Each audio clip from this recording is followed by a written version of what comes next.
So you should now, or very soon, see what's on my screen, which is what we call a concept map. And so just a heads up that we'll be sending you a link to this map and all the resources that are available in the map. So anything that you don't have time to take notes on today or don't get to review thoroughly, you can rest assured that you'll have these resources available to you after the webinar is over.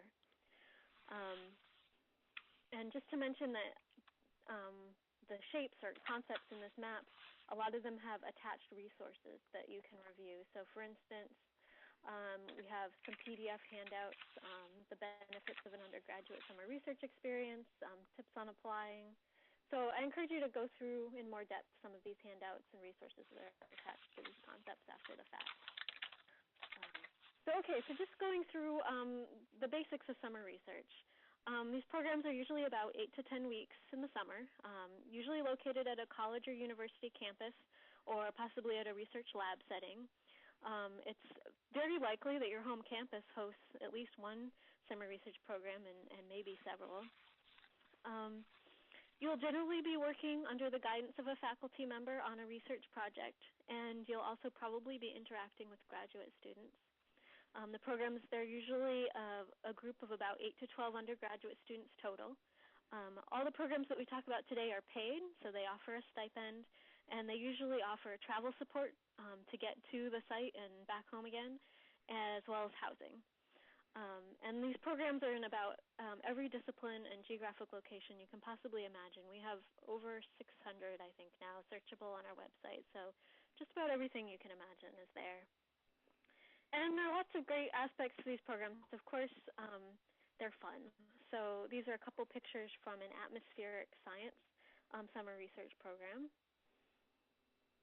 demonstrating the fun factor. Also, they typically give you a lot of experience in a field setting or in a lab setting, depending upon your discipline, of course. So, for example, this is a chemistry summer research program. This, again, is that same atmospheric science REU program. And when I say REU, REU is an acronym that the National Science Foundation uses, research experiences for undergraduates. This next picture is a program in marine science that's close to home for us in Maine. So you can see there are a variety of locations and possibilities. Most programs provide some professional development experience. So something like you may receive some funding to travel to a professional conference to help present your research in a poster.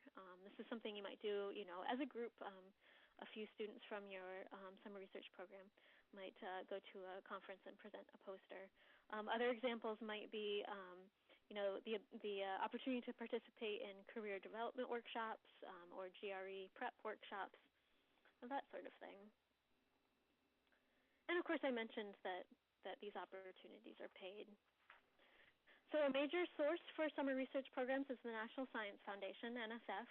And as I mentioned, they call their programs REUs, Research Experiences for Undergraduates. And there are several hundred of these programs available in the summer generally. And the stipend is generally around $4,500 for that sort of 8 to 10 week summer experience, plus travel support and housing. Housing is usually in a dormitory or kind of shared housing situation. And all the programs have slightly different application processes and slightly different deadlines, but usually the deadlines are in somewhere in February or possibly early March. So this is certainly the time to be thinking ahead. I just wanted to bring up this NSF concept just to show you that we have attached a lot of resources that you can go through. In particular, there are a couple of nice YouTube videos that you might want to explore on your own that help give you a sense for what these programs are like and what the students are doing in the programs. Another source for summer research is NASA, and a lot of people, I think, sort of think NASA is only aerospace engineering and nothing else, and of course it has a big focus in that area, but NASA covers a lot of different disciplines, chemistry, biology, physics. There are even a few positions in sort of the business or finance side of things, as well as, of course, every aspect of engineering. Right now, NASA has about 75 summer internships posted to its system, and oftentimes there'll be up to a couple hundred opportunities available for the summer. Internships occur at NASA research centers, so the centers that are scattered across the country, and NASA also offers fall and spring semester internships as well as the summer internships. So if you're interested in taking a whole semester off school to participate in a more sort of intensive internship, that may be something to look at as well. The stipend, again, is around that $4,000 to $6,000 range. And NASA is a bit different in that you complete a single application at their website, which is intern.nasa.gov. And then you use that single application to apply for up to 15 different internships at once. Now, they do have a standard deadline. Theirs is March 15th. I do encourage students to complete their application a bit early. Last year, they started giving out offer letters in February, even though the deadline was in March. I just noticed this map says March 16th. It should be 15th, so please don't get confused by that. I'll make that change after the webinar is over.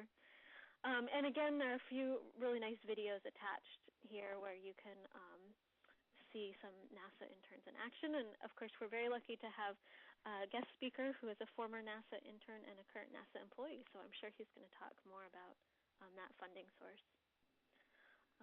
Okay, so moving along into some just thinking about some reasons for applying. So certainly summer research programs give you a great academic foundation. They really help you build your research skills in a way that perhaps a regular sort of college course might not be able to do. They're a great stepping stone if you're interested in graduate school because you're often working alongside other graduate students, so it gives you insight into what life as a graduate student is like. And then because you're often working fairly closely and within a small group with faculty, it can give you valuable faculty connections. You can help develop, relationships that help you get faculty letters of recommendation, and you might even identify a faculty member that you would like to have as your graduate advisor. It gives you the opportunity for some good hands-on experience in a lab or field setting, and helps you explore new fields of interest that you might not be able to explore during your regular academic semester. So you may discover that you really love a certain research niche that you never knew about that you get to explore during a summer research program, or it's possible that you might go into an RU in one area and decide that, nope, you really don't want to be, focusing on that. You'd really rather be doing something else, and that's great to find out now when you're still an undergraduate student. And then, of course, there's the chance to travel and make new friends and have fun and get paid doing all of that. And again, just mention that there's some photos and videos and stuff that are really nice attached to these concepts. So you might want to take a look at those later on. And so I'm going to pass it off to my colleague Chris now, who's going to go into a few more details about how to apply. Great. Thank you, Liv. Before I jump into the timeline, I wanted to show you that we have two accompanying handouts, one being an overview on how to create a winning application and another about applying to undergraduate research opportunities. And the second one includes a checklist of application components with an idealized timeline of when to start each. And this checklist is one of our most requested and popular handouts, so it's a very good resource. So if you've not started your application process, now would be the time to start. Using our timeline graphic, it highlights summer and early fall as a time to start drafting your cover letter and personal statement. Use your campus resources like your writing centers, your friends, your peers. Have as many set of eyes reviewing your application as possible. Also at this time, now, would be time to be updating or revising your resume and discussing with your family the importance of participating in research. We have another handout about discussing the importance of research with your family, and we find that conversation is not insignificant for many students. if you have the issue like I did as a first-generation college student, and your parents view college as a 4-year experience, our handout gives you a lot of advice on how to express the need and importance of being away from home for the summer, and gives tips on how to explain to your parents why research and graduate school are important steps you need to fulfill to achieve the career you want. And best of all, you get paid to do it. The next step in the process would be to search for a program. So we will show you more detail when we walk through our website, pathwaystoscience.org, how to use our search engine to find a program. But at this time, fall, now would be the time to make a list of the various application deadlines of all the programs you plan to apply to. Make sure you're aware of the separate requirements for each program. Each one is different. And identify who you will be asking for recommendation letters and contacting them. Lastly, start looking into requesting your letters of transcripts. Over the next 2 months, so December and into early January, you should be making your program selection, requesting your letters of recommendation, and really polishing your personal statement and cover letter. In addition to your writing centers and peers, please consider our handout, Writing Strong Essays, which gives a lot of great advice on how to strengthen your personal narrative and how to make your content relative to where you're applying. At this time, in the month of December, you should also make some type of initial contact with the programs you feel strongly about. Let them know who you are and that you're interested in applying. You can do this by email or phone, but email is probably the best first contact. Don't contact them and ask them how to apply. Just indicate that you're going to apply and follow the instructions already outlined on their website. You really don't want to be creating any more work for them. This is just a time to introduce yourself and express your intent so that your name stands out really once your application is submitted. Also, take advantage of our letters of recommendation handout.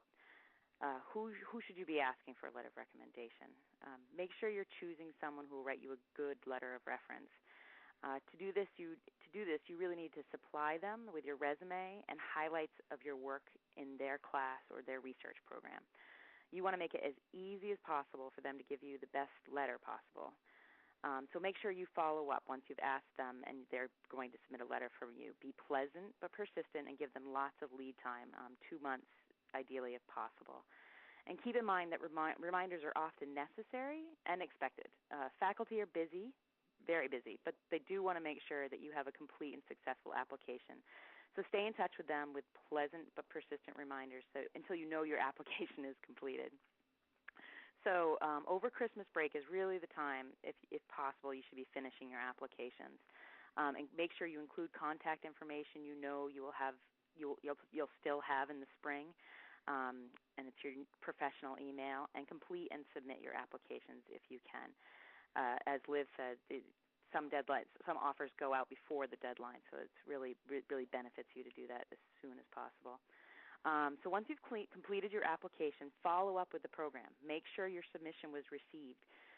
This type of follow-up, along with that initial contact of the program as you started the application process, is what will really make you stand out as a serious applicant. So we can't stress that enough. It's really the personal connection is helpful. In the spring, make sure you're checking your email. Offers will be sent to you this way, and you really need to be timely in your response. You may be in the position of considering multiple offers, so weigh the pros and cons of each and really select the program that's the best for you. When you've made your decision, respond. Thank the program no matter what the outcome. If you've not been accepted, thank you for them for considering you, and ask how you can strengthen your application in the future. This is also a good time in the spring to follow up and inform and thank your recommenders. These are people who you will be asking again and again for references in the future, and they want to know if you're successful. So provide them with this professional courtesy, and they'll be far more likely to go the extra mile for you in the future. Once you've committed to a program, you'll most likely be given a list of reading materials and forms to fill out, and you may also be asked to join a social network associated with the program. Do all these steps in the spring and get ready to hit the ground running once you arrive at your program in the summer. And as we keep saying, and we mean it, it's to have fun, but also take advantage of the opportunities associated with your program. As Liv said, does your program provide support to attend a professional conference, to present your research findings? Do that if you can. Look for opportunities on your campus next fall to present your research. These are all the resume building activities that will strengthen your future summer research applications, as well as your graduate school fellowship applications and graduate school applications. So if any of you that are in attendance are seniors or are planning to apply to grad school, are rising seniors or will be rising seniors, and are planning to attend graduate school next year, we want to point out that early fall is when all graduate school fellowship application deadlines occur. So please keep this in mind. We encourage you to apply for as many fellowships and scholarships as possible. The worst case scenario is that you may have too many offers and you would have to decline one. So if you receive multiple offers, depending on the school you attend, you may be able to stack or defer various opportunities. So really, more is better. So, and if you miss out on this window, there really aren't any more external funding opportunities after the fall time. So we really can't stress that enough. Now we'd like to demonstrate our website to give you some examples of how to use pathways2science.org. On the left-hand corner of our homepage, you'll see a sign-up form. If you have not already, we really want to encourage all of you to sign up for our student directory for a number of reasons. But first, we send reminders about upcoming deadlines. Next month, we will start alerting all undergraduates in our directory about summer research deadlines. In early fall, we alert rising seniors and graduate students about fellowship deadlines. So that's a great resource. Secondly, we're often contacted by faculty who wish to share, who wish for us to share opportunities. So if your name and information is in our student directory, we can send along those discipline-specific opportunities as they're shared with us. So if you'd like to receive any of these types of reminders and opportunities, please fill out our form. It takes roughly 5 minutes. So now the most popular function on our website is our search over 1,500 programs, our searchable database. And we want to give you an example of how to do that. So first off, first would be for summer research opportunities, you should select the user group undergrads. And to give you an example, we'll just go ahead and select all earth and environmental sciences as a discipline. And then you can go ahead and hit the search button, and this will bring up 219 programs under this search criteria. If you select a program like, let's just, oh no, it's 226. That's more. I thought it was 219. It's more every day. It's great. So selecting that first program in the list, you'll be brought to the overview page, and this will show you the associated institutions with that program, the program deadline, the program contacts, but most importantly, the program website link. This particular program is based at the University of New Hampshire, but it collaborates with a research station in the country of Sweden, and that's where some of their field research is. So this is also one of the very few programs that has a deadline of December 1st. So if this selection interests you, it's in a few days, but really most of the deadlines are in February through March. Now let's do an advanced search. And as we toggle back to that screen, I want to point out that you can search by a variety of methods. Discipline is one, but you can also search by geographic location and institution. So if those factors play a large role in your ability to participate, please know that you can search by those methods as well. An advanced search, just to highlight what I mentioned above, let's select undergrads as the user group, but this time type in the University of North Dakota, a fairly rural geographic region. But under that search criteria, there were 3 opportunities. So they're everywhere, and I just wanted to use a more rural geographic location as an example to prove that point. Also in advanced search, you can search by keyword, by program deadline. Are you a non-U.S. citizen?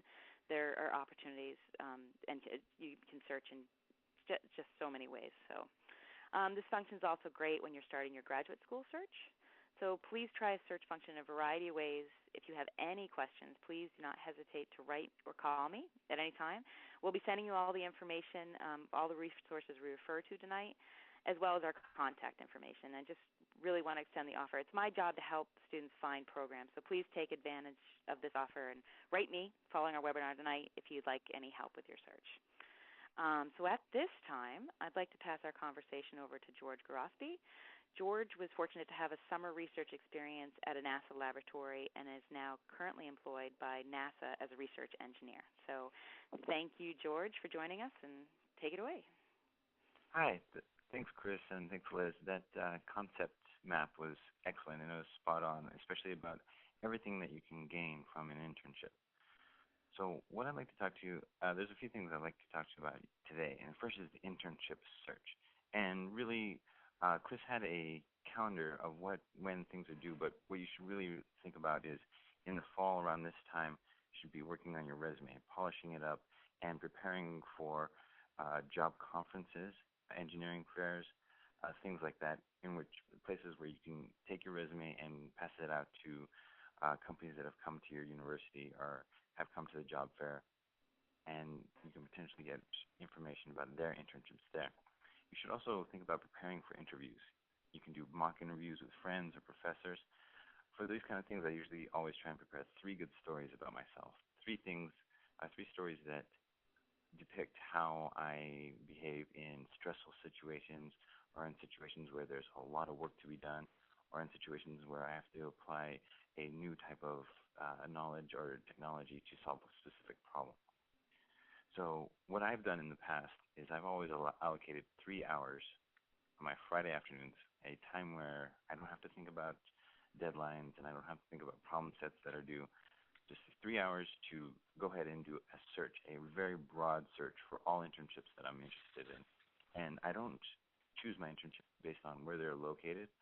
I choose internships based off of what I'm interested in. So in the past, I've applied to internships all over the United States, in Europe, in France, in Britain, in South America, internships at places that I'm very interested in, because I believe that if I go there, it's a lot better than perhaps spending the summer taking calculus or something at my university.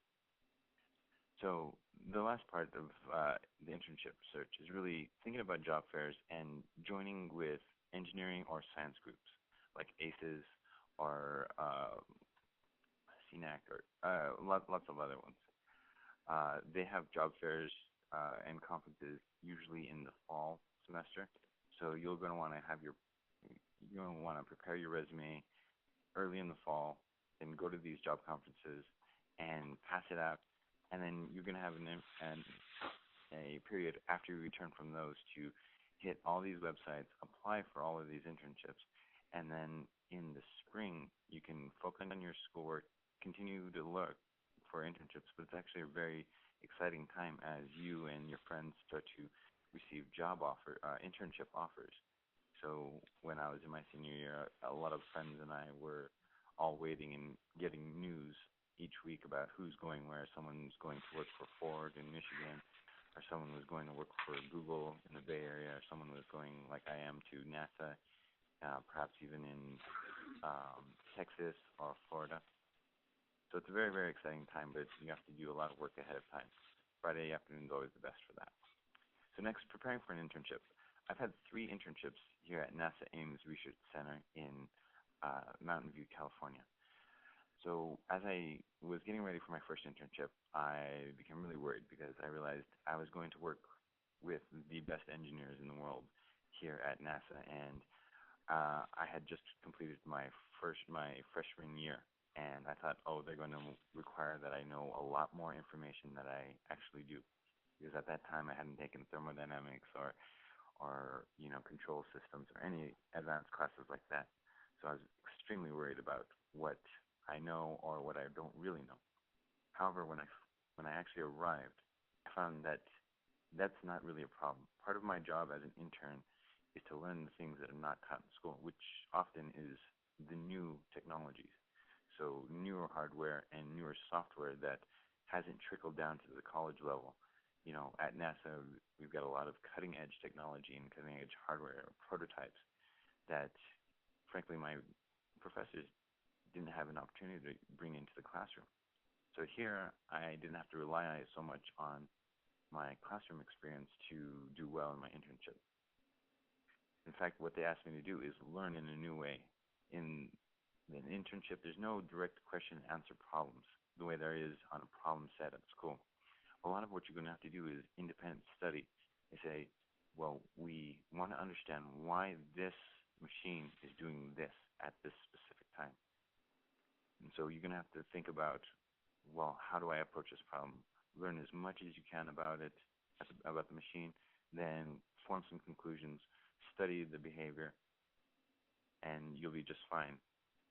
But the idea is that there's no yes or no, or the answer is not simply 42.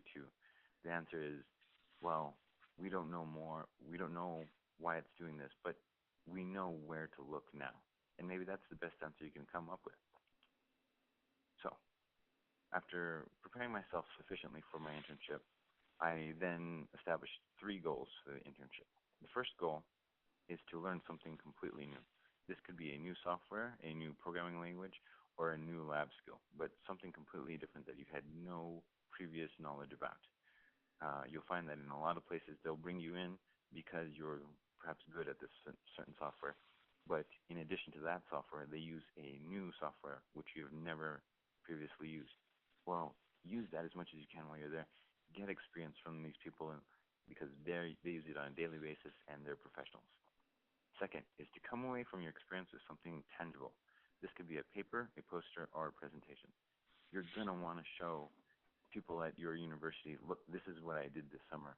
I didn't just goof off all summer. I produced a paper that can be published at a future date in some journal or scientific magazine. These are really, really important things. Even posters, you can place your poster on display at your university and show everybody else what you did over the summer. Something to be very, very proud of.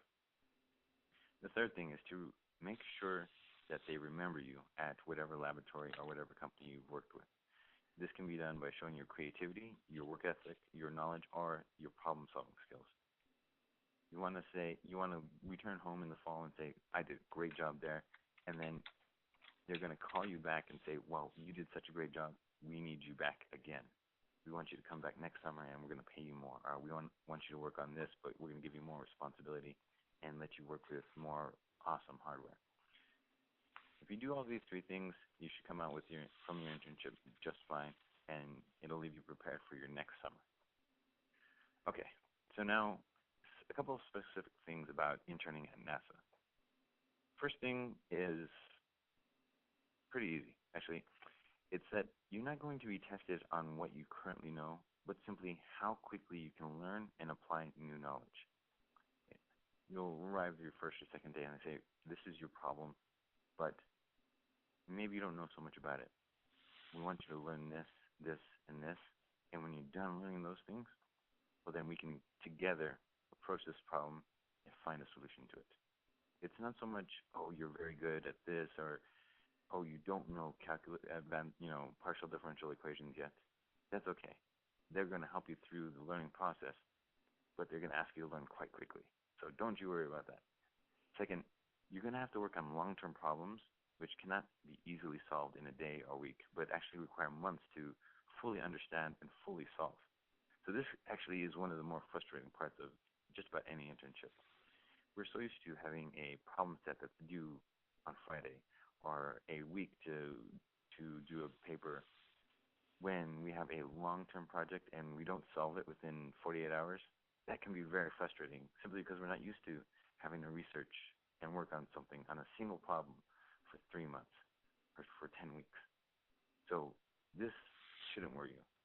You absolutely have lots of time to really study this and understand it. The third thing about about interning at NASA is one of my favorite parts. You're going to work with the best, most knowledgeable people in their field. So it's very, very important to ask questions. And oftentimes these people, they're so good at what they do and they're so deeply involved with what they do that they sometimes don't realize that you're not actually an expert in that too. But the great thing is that they'll help you to become an expert in that field. So be prepared to be an expert by the end of the summer in some specific field as astrobiology or vehicle fault mitigation, something really technical like that. And these are actually really concrete skills you can use later, which they're all part of problem-solving skills in a case in which the problem is so big and so large that it takes months to really understand. Okay, now let's say you've done your internship and you're graduating. Time to either look for a job or graduate school. Some really important things you can think back about is that you want to keep in close contact with the connections from your internship. You're going to have a mentor. You're going to have other students that you've been involved with. You're going to have even the educational office administrators who help the students that are there during the internship. All these people are very important people because all of them have or know about new pathways to help you find a job or even find another internship. Second is to speak with the professors during your favorite classes. These are also the people, like Chris said, that you're going to want to approach when it comes time for the letters of recommendation. But these people also have likely had professional experience before becoming a professor. So they can probably point you in the right direction when you're looking for an actual job. And then the last thing to think about is that an internship experience is practically necessary before finding a job directly after school.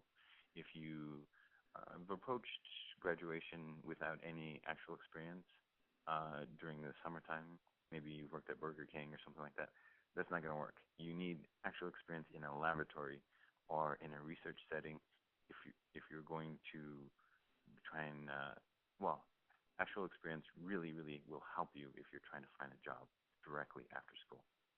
If you don't have that, that's fine. Graduate school is also really great.